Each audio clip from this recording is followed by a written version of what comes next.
Uma das equações importantes da mecânica dos fluidos é aquela que expressa um princípio simples.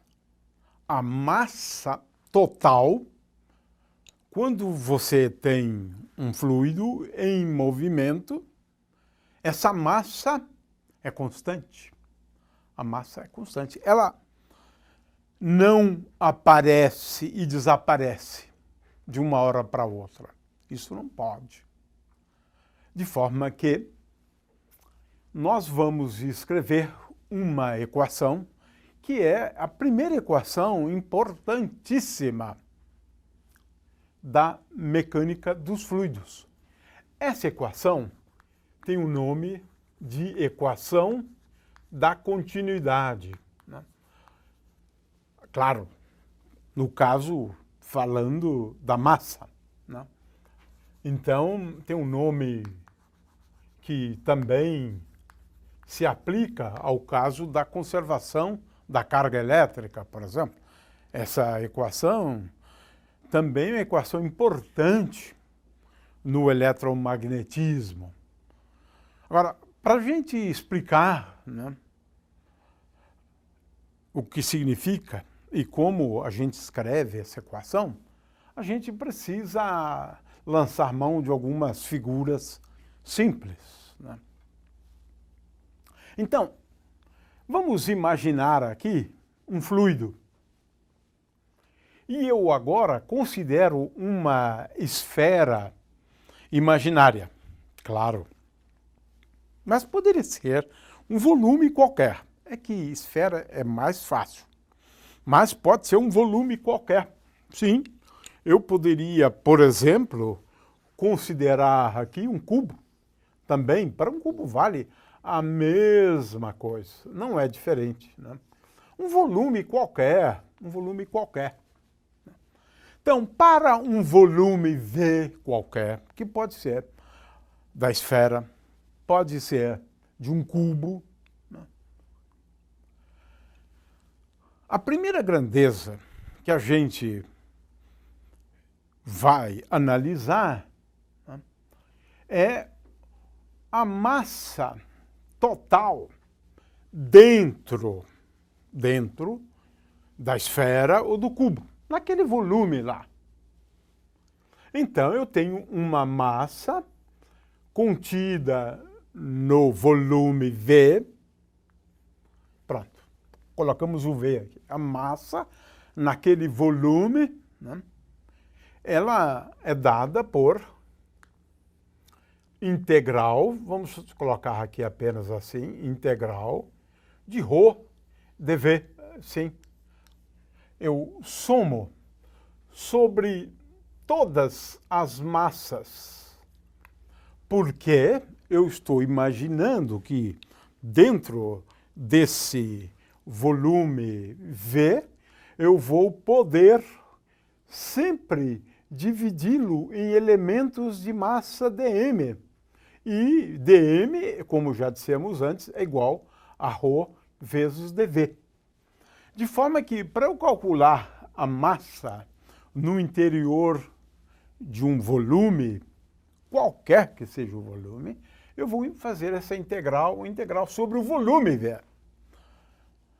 Pode ser a esfera, pode ser um cubo, mas esta aqui é a massa no interior do volume V.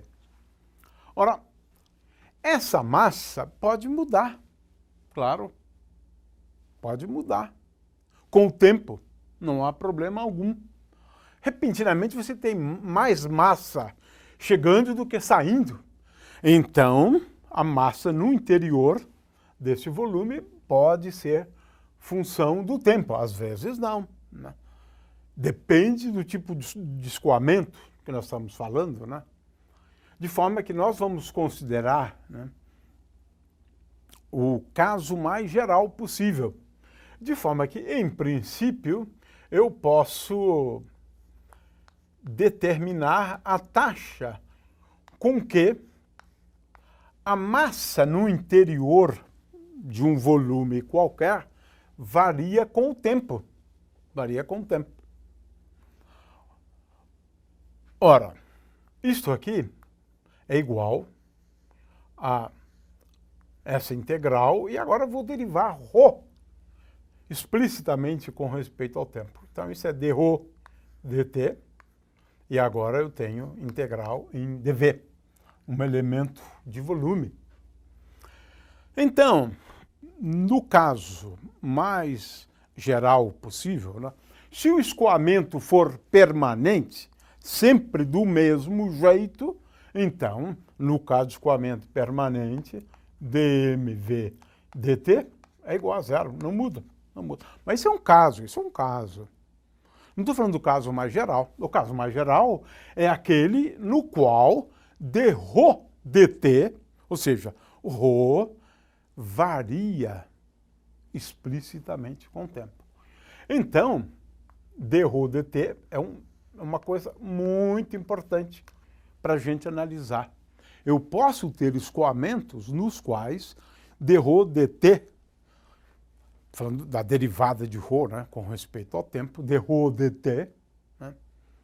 Veja, agora eu não estou acompanhando o fluido, não, estou olhando para pontos específicos do fluido, né? Então, prestemos atenção nesse termo, dρ dt. Isso vai me levar, se dρ dt for diferente de zero, né, se a densidade variar com o tempo, então é claro que a massa no interior de um volume qualquer que eu considere, essa massa vai variar com o tempo. Ora, se a massa aumentou no interior de um volume V qualquer, ou se ela diminuiu. Bom, peraí, mas o que está acontecendo? O que está acontecendo é que se ela estiver diminuindo, a massa está saindo. Claro. Essa é a ideia da lei de conservação. Essa é a ideia da lei de conservação. Então, a lei de conservação, se eu souber calcular, né, essa massa agora que sai, né, veja, a massa que sai ou que entra, não importa, né, vamos tratar os dois casos do mesmo jeito, né, a massa que sai ou a massa que entra, né, não importa, né. Então, nós devemos escrever uma lei que reflita uma coisa bem simples. Que coisa bem simples é essa? É a seguinte: ddt da massa que está dentro do volume mais a massa que sai é igual a zero. É isto. É tão simples quanto isso. A lei de conservação da massa. Ah, mas agora temos um problema. Como é que eu determino a taxa com que a massa sai de um volume V? Vamos olhar aqui para essa figura. Veja, nessa figura, aparentemente, tem uma fonte aqui dentro, né? Porque estão vendo, a água está saindo. Ora, nós estamos vendo aqui o fluido saindo. Fluido saindo. É isso. Agora, de acordo com a lei de conservação da massa, essa massa aqui é aquela que eu me referi antes. Essa aqui é a massa total. A massa total. Por quê? A massa que sai mais a massa que está dentro, né, isso tem que ser uma constante. É assim, né? Então, o nosso problema, na verdade, aí a matemática fica complicada, sabe? A matemática fica um pouco mais complicada. É uma má notícia, na verdade, né? Por quê? Eu tenho que aprender, na verdade, a calcular a taxa com que a massa sai ou entra. Isso não é tão importante. A taxa com que a massa varia quando o fluido passa por uma superfície. Então, dm dt, né, é o que eu preciso aprender a calcular, né? Esse é um problema, né? Como é que eu determino a taxa com que a massa sai por uma determinada superfície aqui, né? Como é que eu calculo isto aqui? Ora, isso é uma grandeza física. É a massa por unidade de tempo que atravessa uma superfície.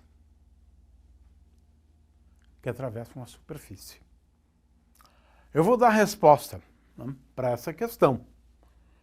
Mas ela é complicada. Ela é complicada. Né? Se eu tenho uma superfície qualquer, agora é bem geral. Bem geral. Não precisa ser fechada, não. Não precisa ser fechada, não. Pode ser fechada, mas não importa, né? É o seguinte, o fluxo de um fluido através de uma superfície qualquer, eu estava considerando lá uma superfície fechada, né? Mas o fluxo, vamos agora dar nomes aqui. A taxa com que a massa passa por uma superfície, agora, né, eu vou utilizar a letra S para representar superfície e essa superfície. A taxa com que massa passa por uma superfície é basicamente o que chamamos de fluxo de um vetor, que vamos designar por J, densidade de corrente J, escalar ds. Depois nós vamos aprender a calcular esse fluxo de J escalar ds. Então, essa é uma grandeza importante. Quem é J? Ora, J é o produto da densidade do fluido vezes a velocidade do fluido. Então, veja, se eu quiser determinar quanto de massa passa por uma superfície qualquer, eu estava falando daquela superfície lá, fechada, vamos voltar a ela. Mas isso aqui é válido para uma superfície qualquer. Então, uma coisa importante para se saber é o seguinte: quanto de massa passa por uma superfície? Eu devo fazer uma integral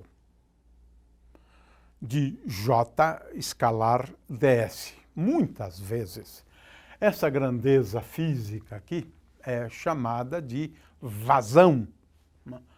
Quanto de massa por unidade de tempo passa por uma determinada superfície. Nós vamos, daqui a pouco, dar um exemplo bem concreto, né? Então, estamos sendo bastante formais aqui na realidade. Mas se quiser entender essa lei, é isso. Então, vamos lá. Qualquer superfície. Então, o que nós estamos dizendo é que dm que sai, né? dt, agora, quando eu considero uma superfície esférica, ela é dada por a integral, agora, ao longo de uma superfície fechada. E aí a gente indica, sim, de J escalar ds. E agora vem uma coisa muito difícil de ser entendido, porque é um dos teoremas importantes, conhecido como o teorema de Gauss, que a gente usa tanto no eletromagnetismo quanto na mecânica dos fluidos, né? A gente pode mostrar que isto aqui é a mesma coisa que a integral sobre o volume do divergente de J. Quem é divergente de J, isso agora é dV, integral sobre dV. Bom, isso aqui quero dizer que não é fácil entender, precisaria de cálculo avançado, né? Avançado, mas não há como evitar, né? Não há como evitar. Quem é divergente de J? Ora, divergente de J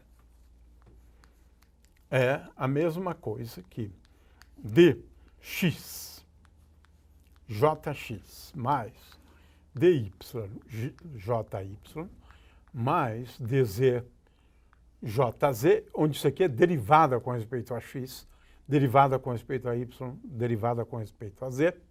Tá? De forma que, isso aqui é teorema de Gauss, é um teorema, né? Onde eu posso... Ou seja, de acordo com o teorema de Gauss, a taxa com que a massa se altera como resultado do fluxo do meu fluido através da superfície, ela é dada pela integral, é uma outra maneira de calcular, do divergente desse mesmo J que está aqui, dV. Essa é uma outra lei importante, né? Que é uma combinação, na realidade, desta com o teorema de Gauss. Ora, mas veja só, vamos agora reescrever isto aqui. Isto aqui é a mesma coisa que d dt. Já vimos, né, que esse d dt da massa dentro do volume, vou escrever isso de um jeito diferente, né?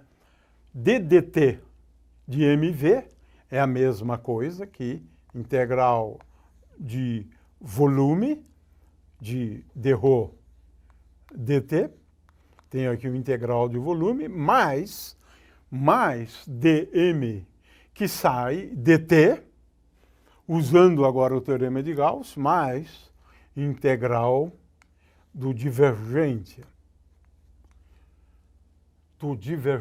de J, dV. Isso igual a zero. Mas eu estou integrando sobre um volume qualquer. Consequentemente, isto mais isso é igual a zero. Conclusão, agora vamos à equação da continuidade, né, que é o final dessa aula aqui. Equação da continuidade. É uma forma interessantíssima, mas muito rigorosa e, às vezes, difícil de entender, né? É uma maneira de dizer a massa se conserva. Mas aqui é dito de um outro jeito. Num fluido, se você derivar a densidade do fluido com respeito ao tempo, uma derivada, portanto, parcial, ou seja, quando a densidade depende, né, explicitamente do tempo, dρ dt é diferente de zero, então dρ dt mais divergente de J é igual a zero. É isso. É isso que diz a equação da continuidade. É curioso, não é? Porque às vezes você tem um formalismo matemático tão complexo que muitas vezes fica difícil de ver que essa equação está dizendo isso. A massa se conserva. Maneira bem sofisticada, né, de escrever a massa do fluido se conserva. Porque é uma equação, olha, é uma equação conhecida como equação da continuidade. Lembrando sempre que ρ vezes V é igual a J. Esse J que está aqui é igual a ρ vezes V. Mas é assim, é assim. Essa é a forma que a gente encontrou, usando uma matemática bem sofisticada, né, de dizer a massa se conserva. a maioria das pessoas não consegue enxergar isso aqui, tá certo? É por isso que eu fiz todo esse desenvolvimento aqui, né, para demonstrar que o que está aqui é aquele ponto de partida nosso, esse aqui, que a massa se conserva, mas escrito de uma maneira bastante rigorosa, muito sofisticada.